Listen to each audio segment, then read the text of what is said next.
ನಮಸ್ತೆ ವೀಕ್ಷಕರೇ, ಶುಭೋದಯ. ಜಾತಕಾಫಲ ವಿಶೇಷ ಕಾರ್ಯಕ್ರಮಕ್ಕೆ ಸ್ವಾಗತ. ನಾನು ವಿನುತಾ ಪರಮೇಶ್. ಇವತ್ತಿನ ವಿಶೇಷತೆಗಳ ಬಗ್ಗೆ ಹಾಗೂ 12 ರಾಶಿಗಳ ಫಲಾಫಲಗಳ ಬಗ್ಗೆ ತಿಳಿಸಿಕೊಡ್ತಾ ಹೋಗ್ತೇವೆ. ಜೊತೆಗೆ ನೀವು ಕಳಿಸಿರುವಂತಹ ಸಂದೇಶಗಳಿಗೆ ಉತ್ತರ ಕೊಡ್ತೇವೆ. ಮೊದಲಿಗೆ ಪ್ರಾಜ್ಞರಾದ ಶ್ರೀ ಶ್ರೀಕಂಠ ಶಾಸ್ತ್ರಿಗಳನ್ನ ಕಾರ್ಯಕ್ರಮಕ್ಕೆ ಸ್ವಾಗತ ಮಾಡಿಕೊಳ್ಳೋಣ. ಶಾಸ್ತ್ರಿಗಳೇ, ಕಾರ್ಯಕ್ರಮಕ್ಕೆ ಸ್ವಾಗತ. ನಮಸ್ಕಾರಗಳು. ಶಾಸ್ತ್ರಿಗಳೇ, ಮೊದಲಿಗೆ ಇವತ್ತಿನ ವಿಶೇಷತೆಗಳ ಬಗ್ಗೆ ತಿಳಿಸ್ಕೊಡೋದಾದ್ರೆ. ಶ್ರೀ ಗುರುಭ್ಯೋ ನಮಃ. ಹರಿ ಓಂ. ಮೂರ್ತಿತ್ವೇ ಪರಿಕಲ್ಪಿತ ಶಶಿಭೃತೋ ವರ್ತ್ಮ ಪುನರ್ಜನ್ಮನ ಮಾತ್ಮೇತ್ಯಾತ್ಮವಿದಾಂ ಕೃತಶ್ಚ ಯಜತಾಂ ಭರ್ತ ಅಮರ ಜ್ಯೋತಿಷಾಂ ಲೋಕಾನಾಂ ಪ್ರಳಯೋದ್ಭವ ಸ್ಥಿತಿ ವಿಭುಶ್ಚಾನೇಕಥಾ ಯಶಿರತೌ ವಾಚನ್ನ ಸದದಾತು ಅನೇಕ ಕಿರಣಃ ತ್ರೈಲೋಕ್ಯ ದೀಪೋ ರವಿಹಿ. ಸಮಸ್ತ ವೀಕ್ಷಕರಿಗೆ ಶುಭೋದಯ, ಶುಭ ಬೆಳಗು. ಈ ದಿನದ ಸಂದೇಶಗಳನ್ನು ಪರಿಶೀಲಿಸುವ ಪೂರ್ವದಲ್ಲಿ ಹೊತ್ತಿನ ಪಂಚಾಂಗವನ್ನು ಗಮನಿಸಿಕೊಳ್ಳೋಣ. ಶ್ರೀ ವಿಶ್ವಾವಸುನಾಮ ಸಂವತ್ಸರ, ಉತ್ತರಾಯಣ, ಗ್ರೀಷ್ಮ ಋತು, ಜ್ಯೇಷ್ಠ ಮಾಸ, ಕೃಷ್ಣ ಪಕ್ಷವಾಗಿದೆ. ಈ ದಿವಸ ಬುಧವಾರವಾಗಿರತಕ್ಕಂಥದ್ದು. ಸಪ್ತಮಿ ತಿಥಿ, ಪೂರ್ವಭಾದ್ರ ನಕ್ಷತ್ರ. ಈ ದಿವಸ ಬುಧವಾರವಾಗಿದೆ. ಬುಧವಾರದಲ್ಲಿ ನಾವು ವಿಷ್ಣು ಸನ್ನಿಧಾನಕ್ಕೆ ಹೋಗಿ ಒಂದು ಪರಿಮಳ ಭರಿತವಾದ ಪುಷ್ಪವನ್ನು ತಗೊಂಡು ಹೋಗಿ ವಿಷ್ಣು ಸನ್ನಿಧಾನಕ್ಕೆ ಸಮರ್ಪಣೆ ಮಾಡಿದ್ರೆ ಅದು ಹೇಗೆ ಪರಿಮಳವನ್ನು ಬೀರ್ತಾ ಇಡೀ ವಾತಾವರಣವನ್ನು ಕಂಗೊಳಿಸುತ್ತೋ, ತಂಪುಗೊಳಿಸುತ್ತೋ ಮತ್ತು ಆ ಸ್ನಿಗ್ಧ ವಾತಾವರಣವನ್ನು ಸೃಷ್ಟಿಸುತ್ತೋ ಆ ರೀತಿಯಲ್ಲಿ ನಾವು ಶುಚಿಯಾಗಿ ವಿಷ್ಣು ಆಲಯಕ್ಕೆ ಹೋಗಬೇಕು. ಶುಚಿತ್ವ ಅನ್ನೋದು ದೇಹದಿಂದಲೂ ಹೌದು, ಮನಸ್ಸಿನಿಂದಲೂ ಹೌದು. ಎರಡೂ ಬಗೆಯ ಶುಚಿ ಇದೆ. ಸಬಾಹ್ಯಾಭ್ಯಂತರ ಶುಚಿ ಅಂತ, ಬಾಹ್ಯ ಅಭ್ಯಂತರ ಎರಡೂ ಶುಚಿಯಾಗಿರಬೇಕು ಅಂತ. ಶುಚಿಯಾಗಿದ್ದಾಗ ಭಗವತ್ ಸನ್ನಿಧಾನದಲ್ಲಿ ಹೋದರೆ ಅಲ್ಲಿ ನಮ್ಮ ಭಕ್ತಿ, ಪ್ರಾರ್ಥನೆ ಇವುಗಳಿಗೆ ಒಂದು ಬೆಲೆ ಇದೆ. ಭಗವತ್ ಕರುಣೆಗೆ ಒಂದು ದಾರಿ ಇದೆ. ಅದಿಲ್ಲ ಅಂದರೆ ಸಮಸ್ತಂ ಕರ್ಮ ನಿಷ್ಫಲಂ ಅಂತ ಹೇಳಿದೆ. ಶೌಚಾಚಾರ ವಿಹೀನಸ್ಯ ಸಮಸ್ತಂ ಕರ್ಮ ನಿಷ್ಫಲಂ ಅಂತ. ಸಮಸ್ತ ಕರ್ಮಫಲವು ನಿಷ್ಫಲವಾಗಿಬಿಡುತ್ತೆ. ಯಾವಾಗ ಅಂದರೆ ಶೌಚಾಚಾರ ಶುಚಿಯಾಗಿಲ್ಲದಾಗ ಅಂತ. ಹೀಗಾಗಿ ಶುಚಿಗೆ ಬಹಳ ಮಹತ್ವ ಕೊಟ್ಟಿದೆ.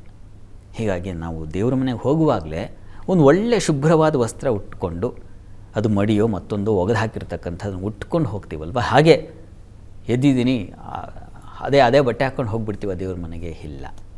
ಸ್ನಾನ ಮಾಡದೆ ದೇವ್ರ ಮನೆಗೆ ಹೋಗಲ್ಲ ಅಲ್ವ ನಾವು. ಹೀಗಾಗಿ ಅದು ಶುಚಿ ಇದ್ರೇ ನೀವು ಮಾಡುವಂಥ ಒಂದು ಪುಷ್ಪ ತೊಗೊಂಡು ಹೋಗಿ ಕೊಟ್ಟರು, ಒಂದು ಪತ್ರ ತೊಗೊಂಡು ಹೋಗಿ ಕೊಟ್ಟರು, ಅದಕ್ಕೆ ಅದರದೇ ಆದ ಒಂದು ಭಗವದ್ ದಾರಿ ಏರ್ಪಾಡಾಗುತ್ತೆ.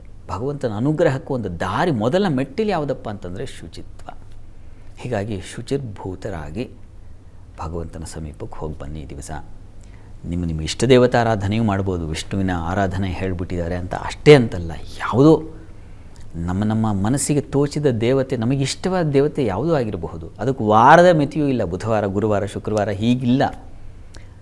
ಅಂತೂ ಭಗವಂತನ ಸಮೀಪಕ್ಕೆ ಹೋಗುವಾಗ ಶುಚಿಯಾಗಿದ್ದೀವ, ಅದು ಬಹಳ ಮುಖ್ಯ. ಮತ್ತು ಮಾನಸಿಕ ಶೌಚ ಇದು ತುಂಬ ಮುಖ್ಯವಾಗುತ್ತೆ. ಯಾಕೆಂತಂದರೆ ಮನಸ್ಸಿನಲ್ಲಿ ಹಳೆಯ ಕೆಸರನ್ನು ಇಟ್ಟುಕೊಂಡು ಭಗವಂತನ ಸಮೀಪಕ್ಕೆ ಹೋದರೆ ನೀವು ಎಷ್ಟು ಹೊಸ ಆ ಸುಗಂಧ ಪರಿಮಳ ಭರಿತವಾದದ್ದು ಹೊರಗಡೆ ಸಿಗ್ತವಲ್ಲ, ಏನೇನೋ ಇದಕ್ಕೆ ಲಕ್ಷ ಇದ್ದಾವೆ. ಸ್ಪ್ರೇ ಹಾಕ್ಕೊಂಡ್ಬಿಟ್ರೆ ಆ ಘಮ್ ಅದು ಬೇರೆ. ಮನಸ್ಸಿಗೆ ಯಾವ ಸ್ಪ್ರೇ ಹಾಕೋದು ಹೇಳಿ? ಹೀಗಾಗಿ ಮನಸ್ಸಿನ ಶುಚಿಗೆ ವಿಷ್ಣುವಿನ ಸ್ಮರಣೆಯೇ. ಅವನ ನಾಮವನ್ನು ನೀವು ಹೇಳ್ಕೊಳ್ತಾ ಭಗವತ್ ಸಮೀಪಕ್ಕೆ ಹೋಗಿ ಒಂದು ಹೂವು ತೊಗೊಂಡಿದ್ದೀರಾ, ವಿಷ್ಣುವಿನ ಆರಾಧನೆ, ಓಂ ನಮೋ ನಾರಾಯಣಾಯ, ಓಂ ನಮೋ ಭಗವತೆ ವಾಸುದೇವಾಯ, ಯಾವ ಶ್ರೀ ರಾಮ, ಯಾವ ಮಂತ್ರವನ್ನಾದರೂ ಹೇಳಿ, ಅದು ಹೇಳ್ತಾ ಇದ್ದೀರಾ ಅಂದ ತಕ್ಷಣ ನಿಮ್ಮ ಮನಸ್ಸಿನೊಳಗೆ ಒಂದು ಶುದ್ಧ ಆವರಣ ನಿರ್ಮಾಣ ಆಗಿಬಿಡುತ್ತೆ. ಮತ್ತು ಬೇರೆ ಆಲೋಚನೆ ಮಾಡಬಾರ್ದು. ಅವ್ರ ಬಗ್ಗೆ, ಇವ್ರ ಬಗ್ಗೆ, ಅವ್ರು ಏನಂದ್ರೆ ಇವರು, ಈ ಆಲೋಚನೆಗಳಿಂದ ಕೆಸರು ಅಶುಚಿ ಆಗ್ತಾ ಹೋಗುತ್ತೆ, ಕೊಳೆ ಜಾಸ್ತಿ ಆಗುತ್ತೆ. ಹೀಗಾಗಿ ಇವುಗಳನ್ನೆಲ್ಲ ಪಕ್ಕಕ್ಕೆ ಇಟ್ಬಿಟ್ಟು ರಾಮನಾಮ, ವಿಷ್ಣು ನಾಮ ಸ್ಮರಣೆ ಅದನ್ನು ಮಾಡ್ತಾ ನೀವು ಹೂವು ತೊಗೊಂಡು ಹೋದರೆ ಅದು ಎಷ್ಟು ಪರಿಮಳವಾಗಿ ಅದು ವ್ಯಾಪಕವಾಗುತ್ತೋ, ನೀವು ಹಾಗೆ ಭಗವಂತನಿಗೆ ಪರಿಮಳವಾದ ಭಕ್ತ ಬಂದಿದ್ದಾನಪ್ಪ, ಪರಿಮಳದ ಭಕ್ತ ಅಂತ ಅವನು ಸ್ವೀಕರಿಸ್ತಾನೆ. ಹೀಗಾಗಿ ಆ ರೀತಿಯಲ್ಲಿ ದೇವಸ್ಥಾನಕ್ಕೆ ಹೋಗುವಾಗ ಶುಚಿತ್ವ ಕಾಪಾಡಿಕೊಳ್ಳಿ. ಒಳ್ಳೆಯದಾಗಲಿ. ಶಾಸ್ತ್ರಿಗಳೇ, ಇವತ್ತಿನ ವಿಶೇಷತೆ ತಿಳಿಸ್ಕೊಟ್ರಿ. ಈಗ ಸಂದೇಶಗಳ ಕಡೆ ನೋಡ್ತಾ ಹೋಗೋಣ. ಶಾಸ್ತ್ರಿಗಳೇ, ಮೊದಲಿಗೆ ನಂದಿನಿ ಅವರು ಮಂಡ್ಯದಿಂದ, ಇವರು ಹುಟ್ಟಿದ ದಿನಾಂಕ 8/9/1987, ಸಮಯ 1 ಗಂಟೆ ರಾತ್ರಿ. ಇವರ ಪ್ರಶ್ನೆ, ಕೆಲಸ ಹಾಗೂ ಹಣಕಾಸಿನ ಸಮಸ್ಯೆ ಇದೆ, ಪರಿಹಾರ ತಿಳಿಸ್ಕೊಡಿ ಅಂತ ಕೇಳಿದ್ದಾರೆ. ನಂದಿನಿಯವರ ಪ್ರಶ್ನೆ ಅದು ಕೆಲಸ ಮತ್ತು ಹಣಕಾಸಿಗೆ ಸಂಬಂಧಿಸಿದಲ್ವಾ? ಜಾತಕ ನೋಡೋಣ. ನೋಡಿ, ತಮ್ಮದು ಮಿಥುನ ಲಗ್ನದಿಂದ ಕರ್ಮಾಧಿಪತಿ ಲಾಭದಲ್ಲಿದ್ದಾನೆ. ಒಳ್ಳೆಯದಿದು. ಕರ್ಮಾಧಿಪತಿ ಲಾಭದಲ್ಲಿದ್ದರೆ ಕಾರ್ಯ ಲಾಭ, ಕೆಲಸದಲ್ಲಿ ಲಾಭ ಬರ್ತದೆ. ನೀವು ಮಾಡುವ ಕೆಲಸ ಲಾಭದಾಯಕವಾಗಿರುತ್ತದೆ ಅಂತ ಅರ್ಥ. ಹೀಗಾಗಿ ಆತಂಕ ಬೇಡ. ಪ್ರಸ್ತುತ ನಿಮಗೆ ನಡೀತಾ ಇರತಕ್ಕಂಥ ಕಾಲ ಬುಧ ದಶೆಯಲ್ಲಿ ಈಗ ತಮಗೆ ಈಗ ಶುಕ್ರನ ಭುಕ್ತಿ ವ್ಯಯಾಧಿಪತಿ ಕಾಲ ನಡೀತಾ ಇದೆ ರೀ. ಹೀಗಾಗಿ ಸ್ವಲ್ಪ ನಿಮಗೆ ಅತಂತ್ರ ಸ್ಥಿತಿ ನಿರ್ಮಾಣವಾಗಿರಬಹುದು. 2026 ನವೆಂಬರ್ವರೆಗೆ ಇದೆ ಇದು. ಹೀಗಾಗಿ ಅಲ್ಲಿವರೆಗೆ ಸ್ವಲ್ಪ ನೀವು ಶುಕ್ರನಿಗೆ ಮಹಾಲಕ್ಷ್ಮಿ ಪ್ರಾರ್ಥನೆ ಹೇಳಿದೆ. ಹೀಗಾಗಿ ಲಕ್ಷ್ಮೀ ಸನ್ನಿಧಾನಕ್ಕೆ ಪ್ರತಿ ಶುಕ್ರವಾರ 2026 ನವೆಂಬರ್ವರೆಗೆ ನೀವೊಂದು ಪುಟ್ಟ ಆರಾಧನೆ ಪ್ರಾರ್ಥನೆ ಮಾಡಬೇಕು, ಸೇವೆ ಮಾಡಬೇಕು. ಏನಪ್ಪ ಅಂದರೆ ಪ್ರತಿ ಶುಕ್ರವಾರ ಅವರೇ ಧಾನ್ಯ, ಅವರೇ ಕಾಳು ಅದನ್ನು ತಗೊಂಡು ಹೋಗಿ ಮಹಾಲಕ್ಷ್ಮಿ ಸನ್ನಿಧಾನಕ್ಕೆ ಕೊಡೋದು. ಇದನ್ನು ಎಲ್ಲಿವರೆಗೆ? 2026 ನವೆಂಬರ್ವರೆಗೆ ಮಾಡಬೇಕು. ಇದನ್ನು ಮಾಡಿ ನಿಮ್ಮ ಕೆಲಸದಲ್ಲಿ ಏನು ಈ ವಾತಾವರಣ ಇದೆ, ನಿಮಗೆ ಕಹಿ ವಾತಾವರಣ ಇದ್ದರೆ ಅದು ಸರಿ ಹೋಗುತ್ತೆ. ಹಣಕಾಸಿನ ಬಗ್ಗೆ ಕೇಳಿದ್ದೀರಾ, ಅದಕ್ಕೂ ಇದು ಮಾರ್ಗ. ಶುಕ್ರನ ಶುಕ್ರನೇ ಸಂಪದ್ವಾಹನ ವಸ್ತ್ರಭೂಷಣಾನಿ ನಿಧಿ ದ್ರವ್ಯಾಣಿ ತೌರ್ಯತ್ರಿಕಂ. ಮೊದಲನೇದೇ ಸಂಪತ್ತು. ಹೀಗಾಗಿ ಅದು ಇಲ್ಲ. ಯಾಕೆ ಅಂದರೆ ಶುಕ್ರ ವ್ಯಯಾಧಿಪತಿ. ಹೀಗಾಗಿ ಅವರೇ ಇದನ್ನು ಮಾಡಿ, ದಾನ ಮಾಡಿ, ಖಂಡಿತ ಅನುಕೂಲ ಆಗುತ್ತೆ. ಒಳ್ಳೆಯದಾಗಲಿ. ಶಾಸ್ತ್ರಿಗಳೇ, ಮುಂದಿನ ಸಂದೇಶ ಮಧುಶಾಲಿನಿ ಅಂತ ಮಂಡ್ಯದಿಂದ, ಇವರು ಹುಟ್ಟಿದ ದಿನಾಂಕ 12/7/2005, ಸಮಯ 11:20 PM. ಇವರ ಪ್ರಶ್ನೆ, ಶಿಕ್ಷಣ ಹಾಗೂ ಆರೋಗ್ಯದ ಬಗ್ಗೆ ತಿಳಿಸ್ಕೊಡಿ ಅಂತ ಕೇಳಿದ್ದಾರೆ. ಮಧುಶಾಲಿನಿಯವರ ಪ್ರಶ್ನೆ ಶಿಕ್ಷಣ ಮತ್ತು ಆರೋಗ್ಯದ ಬಗ್ಗೆ ಕೇಳಿದಾರಲ್ವ? ಜಾತಕ ನೋಡೋಣ.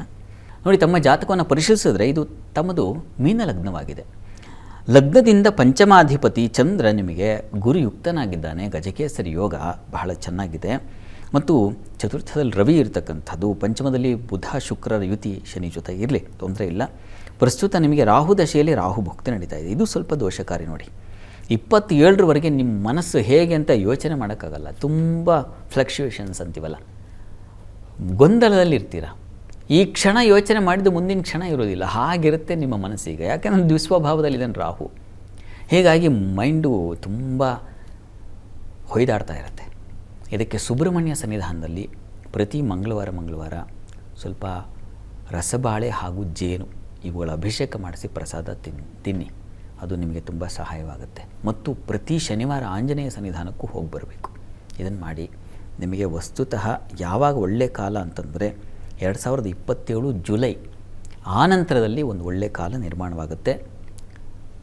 ಅಲ್ಲಿವರೆಗೆ ಈ ಆರಾಧನೆ, ಪ್ರಾರ್ಥನೆ ಇದನ್ನು ತಪ್ಪದೆ ಈಗೇನು ಹೇಳಿದ್ದೀನಿ, ಒಂದು ಸುಬ್ರಹ್ಮಣ್ಯ ಮತ್ತೊಂದು ಆಂಜನೇಯ, ಇದನ್ನು ಮಾಡಿ. ಅದು ಆರೋಗ್ಯ, ನಿಮ್ಮ ಶಿಕ್ಷಣ, ನಿಮ್ಮ ಒಡನಾಟ, ಮಾರ್ಗದರ್ಶನ ಇವೆಲ್ಲದಕ್ಕೂ ಅನುಕೂಲ ಆಗುತ್ತೆ. ಒಳ್ಳೆಯದಾಗಲಿ. ಶಾಸ್ತ್ರಿಗಳ ಮುಂದಿನ ಸಂದೇಶ ಹರ್ಷವರ್ಧನ್ ಅಂತ ಬೆಂಗಳೂರಿಂದ, ಇವರು ಹುಟ್ಟಿದ ದಿನಾಂಕ 19/3/2005, ಸಮಯ 9:02 PM. ಇವರ ಪ್ರಶ್ನೆ, ಶಿಕ್ಷಣದ ಬಗ್ಗೆ ತಿಳಿಸಿಕೊಡಿ ಅಂತ ಕೇಳಿದ್ದಾರೆ. ಹರ್ಷವರ್ಧನ್ ಅವರ ಪ್ರಶ್ನೆ ಅದು ಶಿಕ್ಷಣಕ್ಕೆ ಸಂಬಂಧಿಸಿದೆ ಅಲ್ವಾ? ಜಾತಕ ನೋಡೋಣ. ನೋಡಿ, ತಮ್ಮದು ತುಲಾ ಲಗ್ನದಿಂದ ಚತುರ್ಥದಲ್ಲಿ ಕುಜ ಬಲಿಷ್ಠನಾಗಿದ್ದಾನೆ. ತುಂಬ ಒಳ್ಳೆಯದು. ಇದನ್ನು ರುಚಕ ಯೋಗ ಅಂತ ಕರೀತಾರೆ. ಬಹುಸಾಹ ಸಾಪ್ತ ವಿಭವ ಶೂರೋ ಅರಿಹಂತ ಬಲಿ ಅಂತ ಹೇಳಿದೆ. ಸಾಹಸ ಕಾರ್ಯಗಳನ್ನು ಮಾಡ್ತಕ್ಕಂಥದ್ದು ನೀವು. ನೋಡಿ, ನೀವು ಪ್ರಯತ್ನ ಪಟ್ಟರೆ, ರವಿ ಕೂಡ ಉಚ್ಚಾಭಿಲಾಷಿಯಾಗಿದೆ, ತುಂಬ ಚೆನ್ನಾಗಿದೆ. ಹೀಗಾಗಿ ನೀವು ಟ್ರೈ ಮಾಡಿದ್ರೆ IPS ಕಡೆಗೆ ಹೋಗಬಹುದು. UPSC ಎಕ್ಸಾಮ್ ತಗೊಳ್ಳಿ, ತುಂಬ ಚೆನ್ನಾಗಿದೆ. ಕುಜ ಬಲಿಷ್ಠನಾಗಿದ್ದರೆ ಪೊಲೀಸ್ ಅಧಿಕಾರಿಗಳಾಗಬಹುದು, ಅಥವಾ ಸೇನೆಗೆ ಸಂಬಂಧಿಸಿದ ಹಾಗೆ ಟ್ರೈ ಮಾಡಬಹುದು. ಈ ಥರದ್ದು ಚೆನ್ನಾಗಿರುವಾಗ ಹಾಳು ಮಾಡ್ಕೋಬಾರದು. ನಾವು ನಮ್ಮ ಗುರಿ ಸ್ಥಿರವಾಗಿರಬೇಕು, ಆ ಕಡೆ ಸಾಗಬೇಕು ನಾವು. ಚೆನ್ನಾಗಿದೆ ಇವರೇ, ಹೀಗಾಗಿ ಟ್ರೈ ಮಾಡಿ. ಪ್ರಸ್ತುತ ನಿಮಗೆ ಕಾಲ ಶನಿ ದಶೆಯಲ್ಲಿ ಈಗ ನಡೀತಾ ಇರತಕ್ಕಂಥದ್ದು ರವಿ ಭುಕ್ತಿ ನಡೀತಾ ಇದೆ. ರವಿ ಚೆನ್ನಾಗಿದೆ ನಿಮ್ಮ ಜಾತಕದಲ್ಲಿ, ಲಾಭಾಧಿಪತಿ ಬೇರೆ. ಟ್ರೈ ಮಾಡಿ, ಅನುಕೂಲ ಆಗುತ್ತೆ. ಒಳ್ಳೆಯದಾಗಲಿ. ಶಾಸ್ತ್ರಿಗಳ ಮುಂದಿನ ಸಂದೇಶ, ಇವರು ಅಪೂರ್ವ ಬೆಂಗಳೂರಿಂದ, ಇವರ ಜನ್ಮ ದಿನಾಂಕ 15/8/1995, ಹುಟ್ಟಿದ ಸಮಯ ಬೆಳಗ್ಗೆ 5ರಿಂದ 6 ಗಂಟೆ ಅಂತ ಹೇಳಿದ್ದಾರೆ.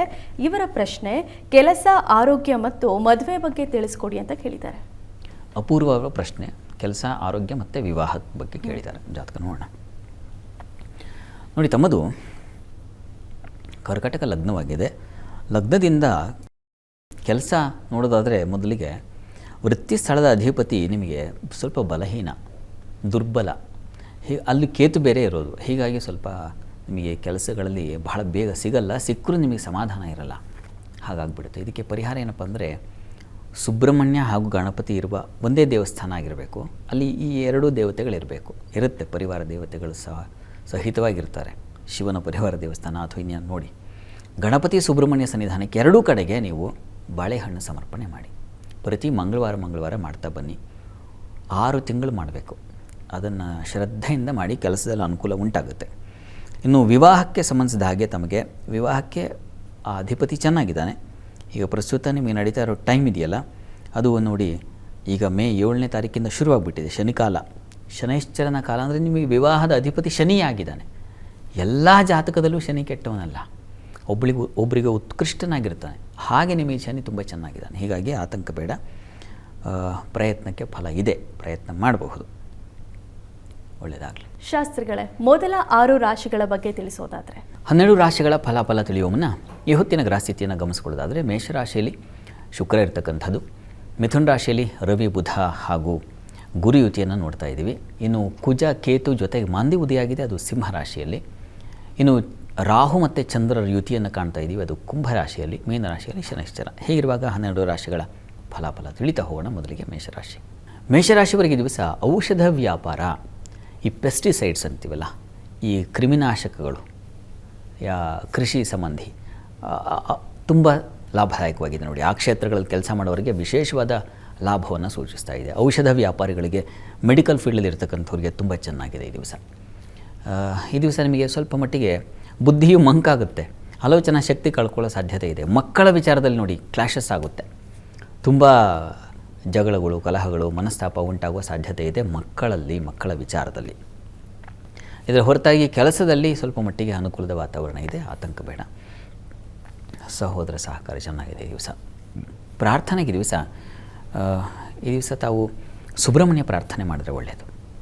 ಇನ್ನು ವೃಷಭ ರಾಶಿಯವರಿಗೆ ದಿವಸ ಕೆಲಸ ಕಾರ್ಯಗಳಲ್ಲಿ ನೋಡಿ, ಸ್ತ್ರೀಯರಿಗೆ ಸ್ವಲ್ಪ ಕಹಿ ವಾತಾವರಣ, ಕೆಲಸದಲ್ಲಿ ಅಸಮಾಧಾನ, ಯಾರೋ ಏನೋ ಅಂದುಬಿಡ್ತಾರೆ, ನಿಮಗೆ ತಡ್ಕೊಳ್ಳೋಕ್ಕಾಗಲ್ಲ, ನೋವು ಉಂಟಾಗುತ್ತೆ.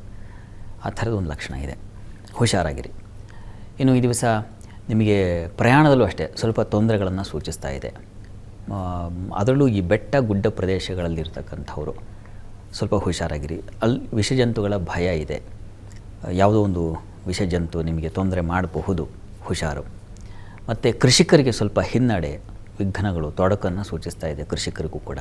ಸ್ನೇಹಿತರಲ್ಲೂ ಅಷ್ಟೇ ಸ್ವಲ್ಪ ಮನಸ್ಸಿಗೆ ಜಗಳ ಆಡ್ಕೊಂಡ್ಬಿಡ್ತೀರ, ತುಂಬ ಕ್ಲೋಸ್ ಫ್ರೆಂಡು ಜಗಳ ಹಾಕೊಂಡ್ಬಿಡ್ತು, ಆ ಥರದೊಂದು ಲಕ್ಷಣ ಇದೆ ಈ ದಿವಸ. ಸ್ವಲ್ಪ ಶಾಂತವಾಗಿರಬೇಕು. ಈ ದಿವಸ ಈಶ್ವರ ಸನ್ನಿಧಾನದಲ್ಲಿ ಒಂದು ಅಭಿಷೇಕ ಮಾಡಿಸಿದ್ರೆ ಬಹಳ ಒಳ್ಳೆಯದು. ಇನ್ನು ಮಿಥುನ ರಾಶಿಯವರಿಗೆ ದಿವಸ ನಿಮಗೆ ನೋಡಿ, ಭಾಗ್ಯಸ್ಥಾನದಲ್ಲಿ ದ್ವಿತೀಯಾಧಿಪತಿ ಚಂದ್ರ ರಾಹುಯುಕ್ತನಾದಾಗ ಆಹಾರ ವ್ಯತ್ಯಾಸ ಮಾಡ್ಕೊಳ್ತೀರ. ಎಲ್ಲೋ ಹೊರಗೆ ಹೋದಾಗಲೋ ಅಥವಾ ಇನ್ಯಾವುದೋ ಒಂದು ಪ್ರಯಾಣದಲ್ಲಿದ್ದಾಗ ತೊಂದರೆ, ಅದನ್ನು ಸೂಚಿಸ್ತಾ ಇದೆ, ಹುಷಾರು. ಇನ್ನು ಈ ದಿವಸ ಸ್ವಲ್ಪ ಗಂಟಲು ಬಾಧೆ ಸೂಚಿಸ್ತಾ ಇದೆ. ಗಂಟಲು ಮತ್ತು ಕಿವಿ ಸಮಸ್ಯೆಗಳು ಉಂಟಾಗುವ ಲಕ್ಷಣ ಇದೆ, ಹುಷಾರಾಗಿರಿ. ಸ್ವಲ್ಪ ಭಯವೂ ಇದೆ ಈ ದಿವಸ. ಇನ್ನು ಕೆಲಸ ಕಾರ್ಯಗಳಲ್ಲಿ ತುಂಬ ಅನುಕೂಲದ ವಾತಾವರಣ ಇದೆ, ಕೆಲಸದಲ್ಲಿ ಏನೂ ತೊಡಕಿಲ್ಲ, ಕರ್ಮಾಧಿಪತಿ ಚೆನ್ನಾಗಿದ್ದಾನೆ, ಹೀಗಾಗಿ ಆತಂಕ ಬೇಡ. ಉಳಿದ ಹಾಗೆ ಈ ದಿವಸ ತಂದೆ ಮಕ್ಕಳಲ್ಲಿ, ತಾಯಿ ಮಕ್ಕಳಲ್ಲಿ ಸ್ವಲ್ಪ ಮನಸ್ಸಿಗೆ ಬೇಸರ ಆಗೋ ಒಂದು ಘಟನೆ ನಡೆಯುತ್ತೆ, ಸ್ವಲ್ಪ ಹುಷಾರು. ಈ ದಿವಸ ನೀವು ತಪ್ಪದೇ ಲಲಿತಾ ಸಹಸ್ರನಾಮ ಕೇಳಿಸ್ಕೊಳ್ಳಿ. ಕರ್ಕಟಕ ರಾಶಿಯವರಿಗೆ ಈ ದಿವಸ ನೋಡಿ, ನಿಮ್ಮ ರಾಶಿಯಿಂದ ಚಂದ್ರ ಅಷ್ಟಮದಲ್ಲಿದ್ದಾನೆ ರಾಹುಯುಕ್ತನಾಗಿ, ಹೀಗಾಗಿ ಸ್ತ್ರೀಯರಿಗೆ ವ್ಯಥೆ, ನೋವು, ಸೋಲು, ಅಪಮಾನ ಇಂಥ ಒಂದು ಸಂದರ್ಭ ಎದುರಾಗುತ್ತೆ ಇವರೇ. ಹೀಗಾಗಿ ಸ್ವಲ್ಪ ಧೃತಿಗೆಡಬೇಡಿ. ಮತ್ತು ಕುಟುಂಬದಲ್ಲಿ ಸ್ವಲ್ಪ ಕಲಹದ ವಾತಾವರಣ ಇದೆ, ಕೋಪನೂ ಬಂದುಬಿಡುತ್ತೆ ನಿಮಗೆ ಬಹಳ ಬೇಗ. ಈ ದಿವಸ ಮೂಗಿನ ತುದಿಗೆ ಕೋಪ ಅಂತಾರಲ್ಲ, ಆ ಥರ ಇರ್ತದೆ, ಸ್ವಲ್ಪ ಶಾಂತವಾಗಿರಿ. ಮತ್ತು ಈ ದಿವಸ ವಿದ್ಯಾರ್ಥಿಗಳಿಗೆ ನೋಡಿ, ಜಗಳ, ಕಲಹ, ಏನೋ ಕಂಪ್ಲೇಂಟ್ ಲೆಟರೇ ಬಂದುಬಿಡುತ್ತೆ ಮನೆಗೆ, ಹುಷಾರು. ಇನ್ನು ಉಳಿದ ಹಾಗೆ ಆಹಾರದಲ್ಲೂ ಅಷ್ಟೇ ಸ್ವಲ್ಪ ಖಾರ ಅತಿಯಾಗಿ ಉಂಟಾಗುವ ಲಕ್ಷಣ ಇದೆ. ಅತಿ ಖಾರ ತಿಂದ್ಬಿಟ್ಟು ಹೊಟ್ಟೆ ಅಪ್ಸೆಟ್ ಆಗಿಬಿಡೋದು, ಅದನ್ನು ಸೂಚಿಸ್ತಾ ಇದೆ. ಸ್ವಲ್ಪ ಈ ದಿವಸ ಸ್ವಲ್ಪ ಎಚ್ಚರಿಕೆ ಬೇಕು, ಪ್ರತಿ ಹಂತದಲ್ಲೂ ಎಚ್ಚರ ವಹಿಸಿ. ಈ ದಿವಸ ದುರ್ಗಾ ಕವಚ ಕೇಳಿಸ್ಕೊಳ್ಳಿ, ಹೇಳ್ಕೊಳ್ಳಿ, ತುಂಬ ಒಳ್ಳೆಯದು. ಯಾ ದೇವಿ ಸರ್ವಭೂತೇಷು ಶಾಂತಿ ರೂಪೇಣ ಸಂಸ್ಥಿತ ನಮಸ್ತಸ್ಯೇ ನಮಸ್ತಸ್ಯೇ ನಮಸ್ತಸ್ಯೇ ನಮೋ ನಮಃ, ಈ ಮಂತ್ರ ಹೇಳ್ಕೊಳ್ಳಿ. ಇನ್ನು ಸಿಂಹರಾಶಿಯವರಿಗೆ ಈ ದಿವಸ ನಿಮಗೆ ಆರೋಗ್ಯದಲ್ಲಿ ನಿಮಗೂ ಸ್ವಲ್ಪ ತೊಂದರೆ ಸೂಚಿಸ್ತಾ ಇದೆ. ನೋಡಿ, ತರ್ಚೋದು, ಗಾಯ ಮಾಡ್ಕೊಳ್ಳೋದು, ಈ ಚಾಕು ಅಥವಾ ಇನ್ಯಾವುದೋ ಒಂದು ಕತ್ತರಿ, ಇವುಗಳ ವಿಚಾರದಲ್ಲಿ, ಹೆಣ್ಣುಮಕ್ಕಳು ಅಡುಗೆ ಮನೆ ವಿಚಾರದಲ್ಲಿ, ಬೆಂಕಿ ವಿಚಾರದಲ್ಲಿ, ಸ್ಟವ್ ಹಚ್ತಾ ಇರ್ತಾರ, ಎಲ್ಲೋ ಇರ್ತದೆ ತಲೆ ಹಾಲಕ್ಕೆ ಹೋಗಿಬಿಡುತ್ತೆ, ಸಡನ್ನ ಕೈಯಲ್ಲೇ ಇಳಿಸೋದು, ಈ ಥರದ್ದು ಏನೇನೋ ಅಂತೂ ಬಿಸಿ ಮತ್ತು ಬೆಂಕಿ ಇವುಗಳ ವಿಚಾರದಲ್ಲಿ ಸ್ವಲ್ಪ ಹುಷಾರಾಗಿರಬೇಕು. ದಾಂಪತ್ಯದಲ್ಲೂ ಅಷ್ಟೇ ಈ ದಿವಸ ಸ್ವಲ್ಪ ಕಹಿ ವಾತಾವರಣ ಇದೆ. ಒಬ್ಬರು ಮುಖ ಒಬ್ಬರು ನೋಡೋಕೆ ಆ ಥರದ ಒಂದು ವಾತಾವರಣ ನಿರ್ಮಾಣ ಆಗಬಹುದು. ವ್ಯಯಾಧಿಪತಿ ಚಂದ್ರ ಇದ್ದಾನೆ, ಹೀಗಾಗಿ ಹುಷಾರು. ವ್ಯಾಪಾರದಲ್ಲೂ ಅಷ್ಟೇ ಈ ಔಷಧ ವ್ಯಾಪಾರಿಗಳು ಸ್ವಲ್ಪ ಹುಷಾರಾಗಿರಿ, ಮೋಸ ಸಾಧ್ಯತೆ ಹೆಚ್ಚಾಗಿದೆ. ಇನ್ನು ಕೆಲಸಕ್ಕೆ ಹೋಗೋರಿಗೆ ತೊಂದರೆ ಇಲ್ಲ, ಅನುಕೂಲದ ವಾತಾವರಣ ಇದೆ. ಸರ್ಕಾರಿ ವಲಯದಲ್ಲಿರ್ತಕ್ಕಂಥವ್ರಿಗೂ ಚೆನ್ನಾಗಿದೆ. ಪ್ರಾರ್ಥನೆಗೆ ದಿವಸ ತಪ್ಪದೆ ಈಶ್ವರ ಸನ್ನಿಧಾನದಲ್ಲಿ ಅಭಿಷೇಕ ಮಾಡಿಸಿ. ಇನ್ನು ಕನ್ಯಾರಾಶಿಯವರಿಗೆ ದಿವಸ ಕೆಲಸ ಕಾರ್ಯಗಳಲ್ಲಿ ತುಂಬ ಅನುಕೂಲ ಇದೆ. ಸಹೋದ್ಯೋಗಿಗಳ ಸಹಕಾರ ತುಂಬ ಚೆನ್ನಾಗಿದೆ. ಆದರೆ ಸ್ವಲ್ಪ ಸ್ತ್ರೀಯರಿಗೆ ಆರೋಗ್ಯ ವ್ಯತ್ಯಾಸ ಇದೆ. ಕಿಬ್ಬೊಟ್ಟೆ ಭಾಗ ಅಲ್ಲಿ ತುಂಬ ತೊಂದರೆ, ಬೆನ್ನು ಅಲ್ಲಿ ಬಾಧೆ ಬರೋ ಸಾಧ್ಯತೆ ಇದೆ, ಬೆನ್ನಿನ ನೋವು ಮತ್ತು ಕಾಲು ಇವುಗಳ ತೊಂದರೆ ಸೂಚಿಸ್ತಾ ಇದೆ, ಹುಷಾರು. ಮತ್ತು ಈ ದಿವಸ ನೀವು ಕೂಡ ಆತ್ಮೀಯರ ಜೊತೆಗೆ ಜಗಳ ಮಾಡ್ಕೊಂಡ್ಬಿಡ್ತೀರ, ಕಲಹ, ಅವರಿಂದ ದೂರ ಆಗೋದು, ಇನ್ನೇನೋ ವ್ಯಯ, ಅನಗತ್ಯ ವ್ಯಯ ಇದನ್ನು ಆ ಲಕ್ಷಣ ಇದೆ. ಹೀಗಾಗಿ ಸುಬ್ರಹ್ಮಣ್ಯ ಪ್ರಾರ್ಥನೆ ಮಾಡಿ. ತುಲಾರಾಶಿಯವರಿಗೆ ವೃತ್ತಿಯಲ್ಲಿ ತುಂಬ ಅನುಕೂಲ ಇದೆ, ಸ್ವಲ್ಪ ಎಚ್ಚರಿಕೆಯೂ ಬೇಕು, ಅದನ್ನು ಸೂಚಿಸ್ತಾ ಇದೆ, ಹುಷಾರು. ಇನ್ನು ಈ ಲಾಭದ ಮಾಂದಿ ಕುಜರಿಂದಾಗಿ ಈ ಪೊಲೀಸ್ ಡಿಪಾರ್ಟ್ಮೆಂಟಲ್ಲಿರೋರಿಗೆ ಮತ್ತು ಅಗ್ನಿಶಾಮಕ ಠಾಣೆ ಆ ಕ್ಷೇತ್ರಗಳಲ್ಲಿ ಕೆಲಸ ಮಾಡೋರಿಗೆ, ಫೈರ್ ಇಂಜಿನ್ ಈ ಕ್ಷೇತ್ರಗಳಲ್ಲಿರೋರಿಗೆ ತುಂಬ ಚೆನ್ನಾಗಿದೆ. ಇನ್ನು ಉಳಿದ ಹಾಗೆ ಲೋಹ ಯಾವುದನ್ನು ನಾವು ಮೆಟಲ್ ಅಂತೀವೋ ಅಂಥ ಕ್ಷೇತ್ರಗಳಲ್ಲಿ ಕೆಲಸ ಮಾಡೋರಿಗೆ ತುಂಬ ಚೆನ್ನಾಗಿದೆ. ಹೋಟೆಲ್ ಇಂಡಸ್ಟ್ರಿಯಲ್ಲಿ ಇರ್ತಕ್ಕಂಥವ್ರಿಗೆ ತುಂಬ ಚೆನ್ನಾಗಿದೆ. ಹೆಚ್ಚಿನ ಪಾಲು ಲಾಭದಾಯಕವಾಗಿದೆ, ಆತಂಕ ಬೇಡ. ಇನ್ನು ಈ ದಿವಸ ಸಂಗಾತಿಯಲ್ಲಿ ಸಮಾಧಾನ, ಸಾಮರಸ್ಯ ಇದೆಲ್ಲ ತುಂಬ ಚೆನ್ನಾಗಿದೆ. ಈ ದಿವಸ ಪ್ರಾರ್ಥನೆಗೆ ಇಷ್ಟ ದೇವತಾ ಆರಾಧನೆ ಮಾಡಿ. ಇನ್ನು ವೃಶ್ಚಿಕ ರಾಶಿಯವರಿಗೆ ಈ ದಿವಸ ನೋಡಿ, ಪ್ರಯಾಣದಲ್ಲಿ ಸ್ತ್ರೀಯರು ಜಾಗ್ರತೆ ವಹಿಸಿ. ಈ ದಿವಸ ಬಿದ್ದುಬಿಡ್ತೀರ, ಜಾರು ಬಿದ್ದುಬಿಡೋದು, ಮತ್ತೊಂದು ಏಟ್ ಮಾಡ್ಕೊಳ್ಳಲ್ಲ ಸಾಧ್ಯತೆ ಇದೆ. ಸ್ತ್ರೀಯರು ಹುಷಾರಾಗಿರಿ. ಇನ್ನು ಸ್ನೇಹಿತರ ಜೊತೆಗೂ ಅಷ್ಟೇ ಸ್ವಲ್ಪ ರಾಡಿ ಆಗಿಬಿಡುತ್ತೆ. ಮತ್ತು ಹೃದ್ರೋಗ ಸಂಬಂಧಿ ತೊಂದರೆಗಳಿಗೆ ಒಳಗಾಗೋ ಲಕ್ಷಣ ಇದೆ, ಹುಷಾರು. ಕೆಲಸ ಕಾರ್ಯಗಳಲ್ಲೂ ಅಷ್ಟೇ ಚೆನ್ನಾಗಿಲ್ಲ ಅಂತಲ್ಲ, ಸಣ್ಣ ಪುಟ್ಟ ವಿಘ್ನಗಳಿದೆ. ಇದಕ್ಕೆ ಗಣಪತಿ ಪ್ರಾರ್ಥನೆ ಮಾಡಿದ್ರೆ ಬಹಳ ಒಳ್ಳೆಯದು. ಆರೋಗ್ಯದ ದೃಷ್ಟಿಯಿಂದ ಸುಬ್ರಹ್ಮಣ್ಯ ಕವಚವನ್ನು ಹೇಳ್ಕೊಳ್ಳಿ. ಇನ್ನು ಧನುರಾಶಿಯವರಿಗೆ ಈ ದಿವಸ ನಿಮಗೆ ಸಹೋದರಲ್ಲಿ ಸ್ವಲ್ಪ ಅಸಮಾಧಾನ ಇದೆ. ಸೇವಕರು, ಸಹಾಯಕರು ಇವರಿಂದ ನಿಮಗೆ ತೊಂದರೆ, ಕಿರಿಕಿರಿ ಆಗುವ ಲಕ್ಷಣವೂ ಇದೆ. ಕೆಲಸ ಮಾಡಿರ್ತಾರೆ, ಆದರೆ ಅಷ್ಟು ಸಮಾಧಾನ ಇರಲ್ಲ ನಿಮಗೆ. ತಿರ್ಗಾ ನೀವೇ ಮಾಡಬೇಕು ಕೆಲಸ. ಪಾತ್ರೆ ತೊಳೆದಿರ್ತಾರೆ, ಹಾಗಾಗೇ ಇರ್ತದೆ, ತಿರ್ಗಾ ನಾನೇ ತೊಳಿ, ಈ ಥರದೊಂದು ಪರಿಸ್ಥಿತಿ ನಿರ್ಮಾಣವಾಗುತ್ತೆ ಈ ದಿವಸ. ಇನ್ನು ಕೆಲಸ ಕಾರ್ಯಗಳಿಗೆ, ಕೆಲಸಕ್ಕೆ ಹೋಗೋರಿಗೆ, ವೃತ್ತಿಯಲ್ಲಿರ್ತಕ್ಕಂಥವರಿಗೆ ತುಂಬ ಚೆನ್ನಾಗಿದೆ, ಅನುಕೂಲದ ವಾತಾವರಣ ಇದೆ. ಸಹೋದ್ಯೋಗಿಗಳ ಸಹಕಾರ ಚೆನ್ನಾಗಿರ್ತದೆ ಈ ದಿವಸ, ವಾತಾವರಣ ಚೆನ್ನಾಗಿರ್ತದೆ. ಸಂಗಾತಿಯಲ್ಲಿ ಸಾಮರಸ್ಯ, ಅನ್ಯೋನ್ಯತೆ ಉಂಟಾಗುತ್ತೆ, ಯಾವುದೇ ತೊಂದರೆ ಇಲ್ಲ. ತಂದೆ ಮಕ್ಕಳಲ್ಲಿ ನೋಡಿ ಈ ದಿವಸ ಕಲಹ ತಾರಕಕ್ಕೆ ಹೋಗುತ್ತೆ, ಹೆಚ್ಚಾಗುತ್ತೆ. ಶಿವ ಸನ್ನಿಧಾನದಲ್ಲಿ ಅಭಿಷೇಕ ಮಾಡಿಸಿ. ಇನ್ನು ಮಕರ ರಾಶಿಯವರಿಗೆ ಈ ದಿವಸ ನೋಡಿ, ನಿಮ್ಮ ರಾಶಿಯಿಂದ ದ್ವಿತೀಯದಲ್ಲಿ ರಾಹುಯುಕ್ತನಾಗಿದೆ ಚಂದ್ರ, ಹೀಗಾಗಿ ಆಹಾರ ವ್ಯತ್ಯಾಸ ಆಗುತ್ತೆ. ನೀರು ಅಥವಾ ಇನ್ನೇನೋ ಜ್ಯೂಸು ಅಥವಾ ತಂಪು ಐಸ್ ಕ್ರೀಮ್ ಮತ್ತೊಂದು ಈ ಥರದ್ದು ಅದರಿಂದಾಗಿ ತೊಂದರೆ ಉಂಟಾಗೋ ಲಕ್ಷಣ ಇದೆ, ಹುಷಾರು. ಇನ್ನು ಸ್ತ್ರೀಯರಿಗೆ ಹಲ್ಲಿನ ಬಾಧೆ ಬರಬಹುದು ಈ ದಿವಸ, ಹಲ್ಲಿನ ಒಸಡು, ದಂತ ಇವುಗಳಿಗೆ ಸಂಬಂಧಿಸಿದ ಹಾಗೆ ಹುಷಾರು. ಮತ್ತು ಈ ದಿವಸ ಹಣಕಾಸಿಗೂ ಅಷ್ಟೇ ಸ್ವಲ್ಪ ತೊಂದರೆ ಏರ್ಪಾಡಾಗಬಹುದು, ಹುಷಾರು. ಇನ್ನು ಈ ದಿವಸ ನಿಮಗೆ ಸ್ವಲ್ಪ ಸೋಲು, ಮನಸ್ಸಿಗೆ ಪೆಟ್ಟಾಗೋದು ಈ ಥರದ್ದು ಒಂದು ಲಕ್ಷಣ ಇದೆ. ಈ ದಿವಸ ಸ್ವಲ್ಪ ವಾತಾವರಣ ಸಪೋರ್ಟಿವ್ ಆಗಿಲ್ಲ, ಹೀಗಾಗಿ ಸ್ವಲ್ಪ ಮಕರ ರಾಶಿಯವರು ಈ ದಿವಸ ದುರ್ಗಾರಾಧನೆ, ದುರ್ಗಾ ಸ್ತುತಿಯನ್ನು ಹೇಳ್ಕೊಳ್ಳೋದು, ದುರ್ಗಾ ಸನ್ನಿಧಾನದಲ್ಲಿ ಅಭಿಷೇಕ ಮಾಡಿಸೋದು ಇದೆಲ್ಲ ಬೇಕು, ಇದನ್ನು ಮಾಡಿ. ಕೆಲಸ ಕಾರ್ಯಗಳಿಗೆ ತೊಂದರೆ ಇಲ್ಲ, ಚೆನ್ನಾಗಿದೆ. ವೃತ್ತಿಯಲ್ಲಿ ಅನುಕೂಲ ಇದೆ. ಕುಂಭರಾಶಿಯವರಿಗೆ ಈ ದಿವಸ ನೋಡಿ, ಈ ದಿವಸ ಜನ್ಮದ ಚಂದ್ರ ರಾಹು ನಿಮಗೆ ನೋಡಿ ಸ್ಕಿನ್ ಅಲರ್ಜಿ ಮಾಡುವ ಸಾಧ್ಯತೆ ಇದೆ, ಹುಷಾರು. ಮತ್ತು ಈ ದಿವಸ ಸ್ವಲ್ಪ ಸಾಲದ ಸುಳಿಗೆ ಸಿಕ್ಕಾಕ್ಕೊಳ್ತೀರಾ, ದ್ವೇಷ ವೈಷಮ್ಯಗಳಿಗೆ ಸಿಕ್ಕಾಕ್ಕೊಳ್ತೀರಾ, ಮನಸ್ಸಿಗೆ ತುಂಬ ತಾಪ ಉಂಟಾಗುತ್ತೆ, ಮನಸ್ತಾಪಗಳು ಉಂಟಾಗುತ್ತೆ, ಇದರಿಂದ ಮನಸ್ಸಿಗೆ ನೋವು. ಸಂಗಾತಿಯಲ್ಲೂ ಅಷ್ಟೇ ಈ ದಿವಸ ತುಂಬ ಕಿರಿಕಿರಿ, ಅವರಲ್ಲೂ ಕಲಹದ ವಾತಾವರಣ ಸೂಚಿಸ್ತಾ ಇದೆ. ವ್ಯಾಪಾರದಲ್ಲೂ ಅಷ್ಟೇ ತುಂಬ ಮೋಸಗಳಾಗುವ ಸಾಧ್ಯತೆ ಜಾಸ್ತಿಯಾಗಿದೆ. ಈ ದಿವಸ ನಿಮಗೆ ಅಷ್ಟು ಅನುಕೂಲಕರವಾಗಿಲ್ಲ, ಸ್ವಲ್ಪ ಹುಷಾರಾಗಿರಿ. ಪ್ರಾರ್ಥನೆಗೆ ದಿವಸ ನೀವು ದುರ್ಗಾ ಪ್ರಾರ್ಥನೆ ಮಾಡಿ, ದುರ್ಗಾ ಸ್ತುತಿಯನ್ನು ಹೇಳ್ಕೊಳ್ಳಿ, ದುರ್ಗಾ ಕವಚವನ್ನು ಹೇಳ್ಕೊಳ್ಳಿ, ಎಲ್ಲವೂ ಒಳ್ಳೆಯದು. ಇನ್ನು ಮೀನರಾಶಿಯವರಿಗೆ ದಿವಸ ಆಪ್ತರಿಂದ ದೂರ ಆಗುವ ಸಾಧ್ಯತೆ, ಆಪ್ತರ ಜೊತೆಗೆ ಕಲಹ, ಅಪವ್ಯಯ, ಅನಗತ್ಯ ಖರ್ಚು ಜಾಸ್ತಿ ಆಗ್ತಕ್ಕಂಥದ್ದು. ಮಕ್ಕಳ ವಿಚಾರದಲ್ಲಂತೂ ತುಂಬ ತಾರಕಕ್ಕೆ ಹೋಗುತ್ತೆ. ಮಕ್ಕಳಿಂದಾಗಿಯೇ ಕಲಹ ಮತ್ತು ವ್ಯಯ ಎರಡೂ ಅಂಥದ್ದೊಂದು ಲಕ್ಷಣ ಇದೆ. ಈ ದಿವಸ ನಿಮಗೆ ಸ್ನೇಹಿತರಿಂದ ತುಂಬ ಅನುಕೂಲದ ವಾತಾವರಣ ಇದೆ. ಕೆಲಸದಲ್ಲೂ ವೃತ್ತಿಯಲ್ಲೂ ತುಂಬ ವಿಶೇಷವಾದ ಅನುಕೂಲಗಳಿದ್ದಾವೆ. ಆತಂಕ ಬೇಡ. ಶರೀರಕ್ಕೆ ಪೆಟ್ಟಾಗಬಹುದು, ಗಾಯ ತರಚೋದು ಇತ್ಯಾದಿ ನಿಮಗೂ ಇದೆ. ಹೀಗಾಗಿ ಈ ದಿವಸ ನರಸಿಂಹ ಪ್ರಾರ್ಥನೆ ಮಾಡ್ಕೊಳ್ಳಿ, ಅಮ್ಮನವ್ರ ಪ್ರಾರ್ಥನೆಯನ್ನು ಮಾಡಿ. ಈ ದಿವಸ 12 ರಾಶಿಗಳವರು, 12 ರಾಶಿಗಳ ಗೊತ್ತಿಲ್ಲ ಅಂತಕ್ಕಂಥವ್ರು ಹೇಳಬಹುದಾದ ಮಂತ್ರ ಗಮನಿಸಿ. ಓಂ ಅನಘಾಯ ನಮಃ ಈ ಮಂತ್ರ ಹೇಳ್ಕೊಳ್ಳಿ, ತುಂಬ ಅನುಕೂಲ ಉಂಟಾಗುತ್ತೆ. ಶಾಸ್ತ್ರಿಗಳೇ, ಇವತ್ತಿನ ವಿಶೇಷತೆಗಳು ಹಾಗೂ 12 ರಾಶಿಗಳ ಬಗ್ಗೆ ತಿಳಿಸ್ಕೊಟ್ರಿ, ಧನ್ಯವಾದ. ಸರ್ವೇ ಜನಾಃ ಸುಖಿನೋ ಭವಂತು, ಸಮಸ್ತ ಸನ್ಮಂಗಳಾನಿ ಭವಂತು. ಎಲ್ಲರಿಗೂ ಶುಭವಾಗಲಿ. ಇದಾಗಿತ್ತು ಇವತ್ತಿನ ಜಾತಕ ಫಲ ವಿಶೇಷ ಕಾರ್ಯಕ್ರಮ. ನೇರ ದಿಟ್ಟ ನಿರಂತರ ಸುದ್ದಿಗಾಗಿ ನೋಡ್ತಾ ಇರಿ ಏಷ್ಯಾನೆಟ್ ಸುವರ್ಣ ನ್ಯೂಸ್.